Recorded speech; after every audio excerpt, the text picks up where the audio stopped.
По 2 месеци поевтинија горивата. Регулаторната одлучи бензинот ќе се продава по пониска цена од 2 денари, а дизелот за 1 денар.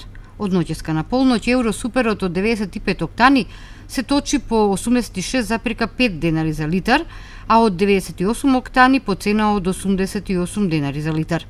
Дизелот чини 73,5 денари. Со цена 62 денари за литар поевтинува и екстра лесното масло за домаќинство. Но, и со оваа одлука, цените на нафтените деривати остануваат на рекордно високо ниво и представуваат дополнителен товар и за индустријата која работи со загуби скоро 1 година и за граѓаните. Високата цена на нафтените деривати заедно со струјата и парното предизвикаа раст на цената на маслото за јадење, месото и јајцата. Иако регулаторната комисија за енергетика малку ја намали цената на бензините, се чини дека тоа засега не е доволна причина за запирање на бранот поскапувања, што од средината на летово ги тресе македонските потрошувачи. Не може, никако. Не се излага на крај. Тешко. Колку имаш толку, што ќе остане што не нема. Така тешко, само нека дава. Цените се прилично високи, меѓутоа тоа е али одраз на сушата и тоа е. И нив не им се исплати, меѓутоа тоа е тоа.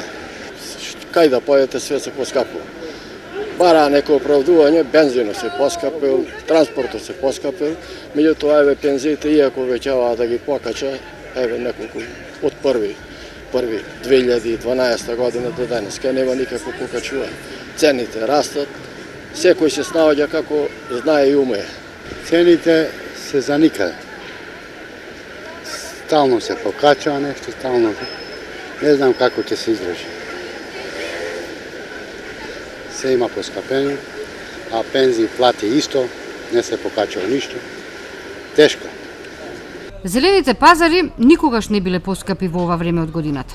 Во екот на подготовката на зимниците, енормно високи цени имаат доматите, меѓу 30 и 50 денари за килограм. Повисоки цени од вообичаените има кај речиси целиот асортиман на овошје и зеленчук. Државниот завод за статистика сепак со пресметани само 3,7% поголеми трошоци за живот во август во однос на истиот месец лани.